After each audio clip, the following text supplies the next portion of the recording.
Welcome to SS news. నేను మీ శిరీష.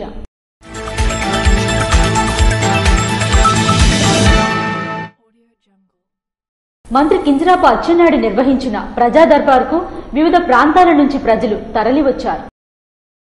గత పాలకుల వైఫల్యం కారణంగానే వెలువల ప్రజా సమస్యలు పెద్ద ఎత్తున వస్తున్నాయని రాష్ట్ర వ్యవసాయ శాఖ మంత్రి కింజరాపు అచ్చెన్నాయుడు అన్నారు.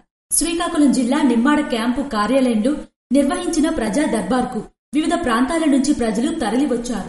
వారి సమస్యలను మంత్రికి వివరించారు. ఆంధ్రప్రదేశ్ ప్రజలకు అభివృద్ధి మరియు సంక్షేమాన్ని అందించాలన్న లక్ష్యంతో కూటమి ప్రభుత్వం కృషి చేస్తుందని అన్నారు. గ్రామాల్లో రహదారికి అడ్డంగా ఉన్న విద్యుత్ స్తంభాలను తొలగించేందుకు అధికారులు డబ్బులు కట్టమంటున్నారని మంత్రి దృష్టికి తీసుకువచ్చారు. తల్లికి వందనం అన్నదాత సుఖీభవ పథకం నిధులు తమ ఖాతాల్లో జమ కాలేదని మంత్రికి వివరించారు. రెండో విడతతో జమ చేయడం జరుగుతుందని మంత్రి తెలిపారు. ఫ్రీ బస్సు పథకం వల్ల ఉపాధి కోల్పోతున్న ఆటో డ్రైవర్లను ఆదుకోవాలని సిహెచ్ అమ్మన్నాయుడు ప్రభుత్వాన్ని డిమాండ్ చేశారు. ఉచిత బస్సు పథకం వలన ఉపాధి నష్టపోతున్న ఆటో మ్యాక్సీ డ్రైవర్లకు భృతి ఇచ్చి ప్రభుత్వం ఆదుకోవాలని సిఐటియు జిల్లా అధ్యక్షులు సిహెచ్ అమ్మన్నాయుడు ప్రభుత్వాన్ని డిమాండ్ చేశారు. ఉచిత బస్సు పథకం వలన ఉపాధి నష్టపోతున్న ఆటో మ్యాక్సీ డ్రైవర్లకు సంవత్సరానికి 25,000 రూపాయలు భృతి ఇవ్వాలని, సంక్షేమ చట్టం చేయాలని కోరుతూ రణస్థలంలో CITU AITUC auto maxi cab డ్రైవర్లు రామతీర్థం జంక్షన్ నుండి తహసీల్దార్ కార్యాలయం వరకు ప్రదర్శన నిర్వహించి అనంతరం ధర్నా చేసి తహసీల్దార్కు వినతి పత్రం అందజేశారు. సిఐటియు ఏఐటియుసి నాయకులు పాల్గొని మద్దతు తెలిపారు.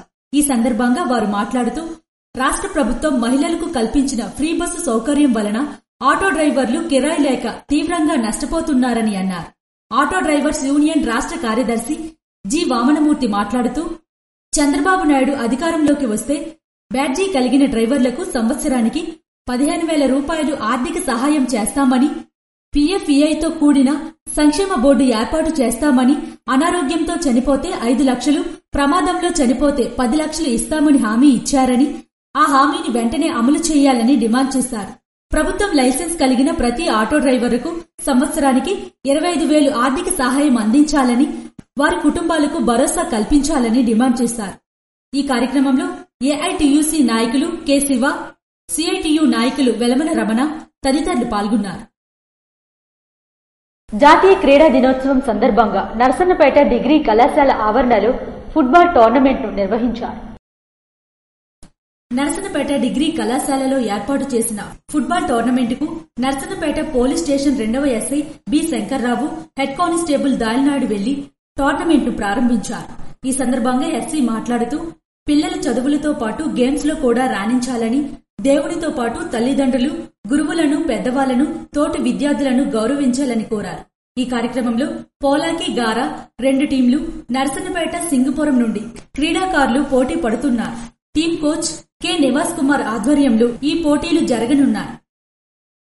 శ్రీకాకుళం ఎమ్మెల్యే గొండుశంకర్ పార్టీ కార్యాలయంలో ప్రజా దర్బార్ నిర్వహించారు. శ్రీకాకుళం నియోజకవర్గ ఎమ్మెల్యే గొండుశంకర్ ప్రజల కష్టాలు తీర్చడానికి అందరి కోసం అందరి వాడే ప్రజా సమస్యలను భుజాన వేసుకుని సత్వర పరిష్కారం అందిస్తున్నారని ప్రజా దర్బార్లో వినతులు అందించడానికి వచ్చిన నియోజకవర్గ ప్రజలు, స్థానికులు తెలిపారు. స్థానిక విశాఖ కాలనీ పార్టీ కార్యాలయంలో నిర్వహిస్తున్న ప్రజా దర్బార్కు శుక్రవారం జనవాహినితో కిక్కిరిసిపోయింది. ప్రతి సమస్యకు గొండుశంకర్ తనదైన శైలిలో పరిష్కార మార్గం చూపిస్తుండటంతో శ్రీకాకుళం అర్బన్, రూరల్, గార మండల ప్రజలు, వికలాంగుల బృందం ప్రజా దర్బార్కు వచ్చి తమ సమస్యలను విన్నవించుకున్నారు. ఈ సందర్భంగా ఎమ్మెల్యే మాట్లాడుతూ ప్రజల సమస్యలను తమ దృష్టికి తీసుకువస్తే సంబంధిత అధికారులతో సంప్రదించి సమస్య పరిష్కరించే దిశగా ప్రయత్నాలు చేస్తున్నామని, ప్రజలు ఈ అవకాశాన్ని సద్వినియోగం చేసుకోవాలన్నారు. కూటమి ప్రభుత్వం ప్రజా సమస్యల పరిష్కారానికే పెద్దపీట వేస్తుందని, సూపర్ 6 లో ఇచ్చిన హామీలను అమలు పరుస్తూ తిరుగులేని సుపరిపాలన అందిస్తుండటంతో ప్రజలు సంతోషంగా ఉన్నారన్నారు. గడిచిన కాలంలో కూటమి అమలుపరిచిన పథకాలే ఇందుకు నిదర్శనమని, రానున్న కాలంలో రాష్ట్రాభివృద్ధిని చూస్తారని, ప్రజా సమస్యల పరిష్కారమే నా ధ్యేయమని, అందరికీ అందుబాటులో ఉండి న్యాయం జరిగేలా చూస్తానన్నారు. ఈ కార్యక్రమంలో శ్రీకాకుళం రూరల్, గారా పరిసర గ్రామ ప్రజలు, టీడీపీ నగర, మండల నాయకులు, కార్యకర్తలు తదితరులు పాల్గొన్నారు. రాజన్ జిఎంఆర్ ఇంజనీరింగ్ కళాశాలలో క్వాంటమ్ వ్యాలీ హ్యాకథాన్ నిర్వహించారు. ముఖ్యమంత్రి నారా చంద్రబాబు నాయుడు ఆదేశానుసారం ఉన్నత విద్యామండలి ఆధ్వర్యంలో రాజాం జీఎంఆర్ ఇంజనీరింగ్ కళాశాలలో అమరావతి క్వాంటమ్ వ్యాలీ హ్యాకథాన్ 2025లో భాగంగా గురువారం కళాశాలలో క్వాంటమ్ వ్యాలీ హ్యాకథాన్ ను నిర్వహించారు. ఇందులో కళాశాలకు చెందిన 14 బృందాలు సుమారు 90 మంది విద్యార్థులు పాల్గొన్నారు. హ్యాకథాన్ ప్రారంభ సమావేశానికి స్థానిక రెవెన్యూ కార్యాలయం నుంచి డిప్యూటీ తహసీల్దార్లు ప్రకాశ్, శివ పాల్గొని విద్యార్థులకు శుభాకాంక్షలు తెలియజేశారు. ఈ హ్యాకథాన్ లో ఉన్నత విద్యామండలి ఇచ్చిన వివిధ సమస్యలకు quantum jobs tracker, quantum machine learning technology for crowd detection, quantum optimisation, quantum demonstration simulator, quantum logistic, quantum computing టెక్నాలజీని ఉపయోగించి వివిధ బృందాలు పరిష్కారాన్ని పొందుపరుస్తున్నారు. ఇందులో విజేతలుగా నిలిచిన 2 బృందాలు విశాఖపట్నం జీవీపీ కళాశాలలో సెప్టెంబర్ 10వ తేదీన జరిగే సెమీఫైనల్ హ్యాకథాన్ పోటీల్లో పాల్గొంటాయి. అందులో గెలిచిన బృందాలు అమరావతిలో సెప్టెంబర్ 13వ తేదీన జరిగే నేషనల్ లెవెల్ క్వాంటమ్ హ్యాకథాన్ లో పాల్గొంటాయి. ఫైనల్స్ లో విజేతలకు ప్రభుత్వం తరపున నగదు పురస్కారంతో పాటు క్వాంటమ్ కంప్యూటింగ్ కు చెందిన ఇంటర్న్షిప్లకు అవకాశం కల్పిస్తుందని హ్యాకథాన్ సమన్వయకర్త అట్టాడి వెంకటరమణ తెలిపారు. ఈ కార్యక్రమంలో పాల్గొన్న జీఎంఆర్వీఎఫ్ విద్యా విభాగం సంచాలకులు గిరీష్ మాట్లాడుతూ ఇటువంటి పోటీల్లో పాల్గొనడం వలన విద్యార్థులకు క్వాంటమ్ సాంకేతిక పరిజ్ఞానంపై అవగాహన కలుగుతుందని సూచించారు. హ్యాకథాన్ లో పాల్గొన్న వివిధ బృందాలకు కళాశాల ప్రిన్సిపల్ సిఎల్ విఆర్ఎస్వి ప్రసాద్, కళాశాల డీన్స్ మరియు వివిధ విభాగాధిపతులు శుభాకాంక్షలు తెలియజేశారు. 11వ జోనల్ రైల్వే వినియోగదారుల సమావేశంలో ఎంపీ కలిసెట్టి అప్పలనాయుడు పాల్గొన్నారు.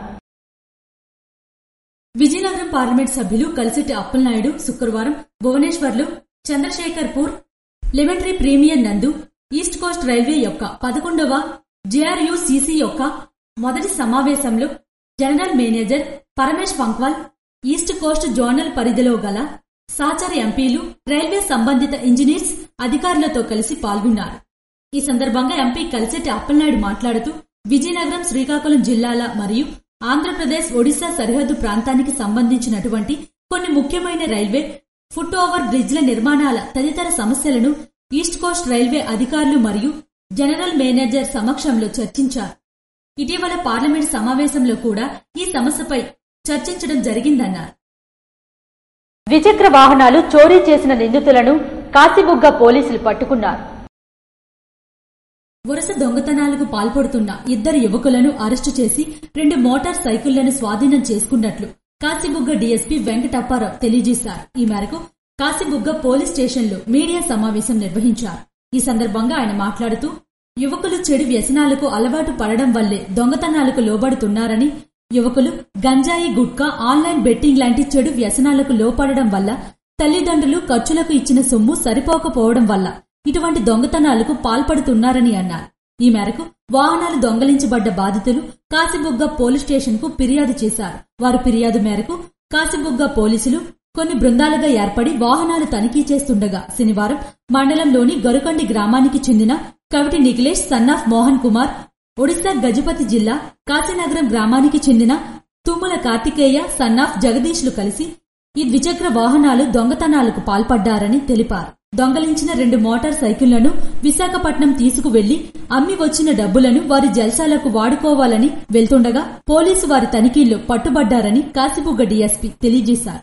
ఈ సమావేశంలో ఆయనతో పాటు కాశీబుగ్గ సీఐ పి సూర్యనారాయణ మరియు పోలీస్ సిబ్బంది పాల్గొన్నారు. విద్యుత్ పోరాటంలో అమరవీరుల స్ఫూర్తితో మరో పోరాటానికి సిద్ధం కావాలని వామపక్షాలు పిలుపునిచ్చాయి. విద్యుత్ స్మార్ట్ మీటర్లు, ట్రూ అప్ ఛార్జీలు, సర్దుబాటు ఛార్జీలు రద్దు చేయాలని సిపిఎం జిల్లా కార్యదర్శి డి గోవిందరావు, సిపిఐ జిల్లా కార్యదర్శి Chapara Venkataramana, CPIML new democracy జిల్లా కార్యదర్శి తాండ్ర ప్రకాశులు ప్రభుత్వాన్ని డిమాండ్ చేశారు. వామపక్షాల పార్టీలు ఆధ్వర్యంలో విద్యుత్ అమరవీరుల ప్రతిజ్ఞా దినం శ్రీకాకుళం అంబేద్కర్ జంక్షన్ వద్ద నిర్వహించారు.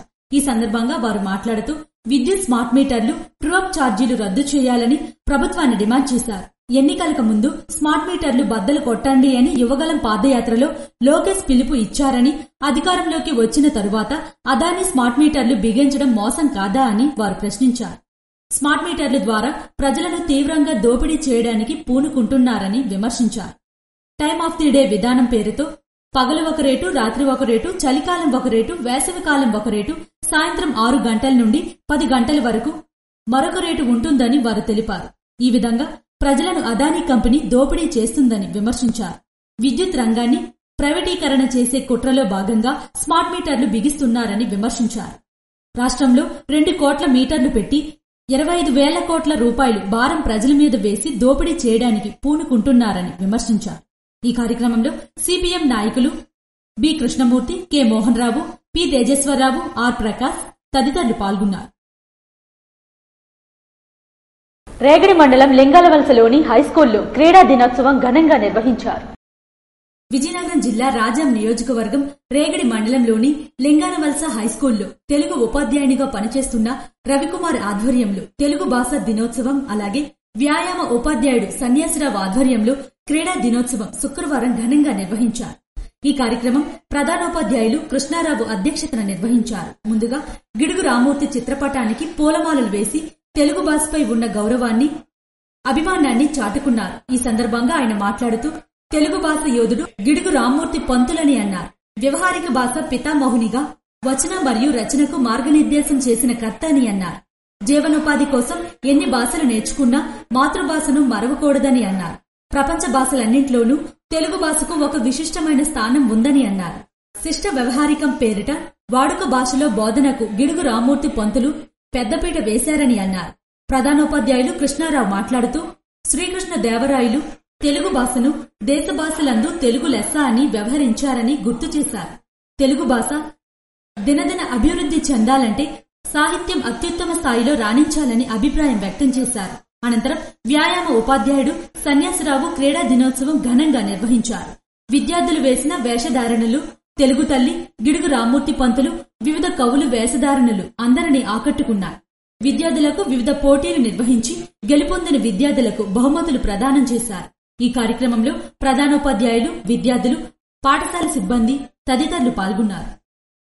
నియోజకవర్గంలోని అన్ని రాజకీయ ప్రతినిధులతో రెవెన్యూ డివిజనల్ అధికారి కె సాయి ప్రత్యూష సమావేశం నిర్వహించారు. శ్రీకాకుళం రెవెన్యూ డివిజనల్ అధికారి కె సాయి ప్రత్యూష అధ్యక్షతన నియోజకవర్గంలోని అన్ని రాజకీయ పార్టీల ప్రతినిధులతో సమావేశం నిర్వహించారు. ఎన్నికల సంఘం ఆదేశాల మేరకు ఓటర్ల జాబితా ఖచ్చితత్వం, పోలింగ్ కేంద్రాల రేషనలైజేషన్ మరియు బూత్ లెవెల్ ఏజెంట్ల జాబితా సమర్పణపై సూచనలు ఇచ్చారు. ఈ సమావేశంలో తహసీల్దార్ ఎస్ గణపతిరావు, ఎన్నికల deputy tahsildar GK Srinivasarao, Janaki urban AERO అలాగే రాజకీయ పార్టీ ప్రతినిధులు మాదారపు వెంకటేష్, ఆర్ శంకర్రావు, ఆర్ పురుషోత్తం తదితరులు పాల్గొన్నారు.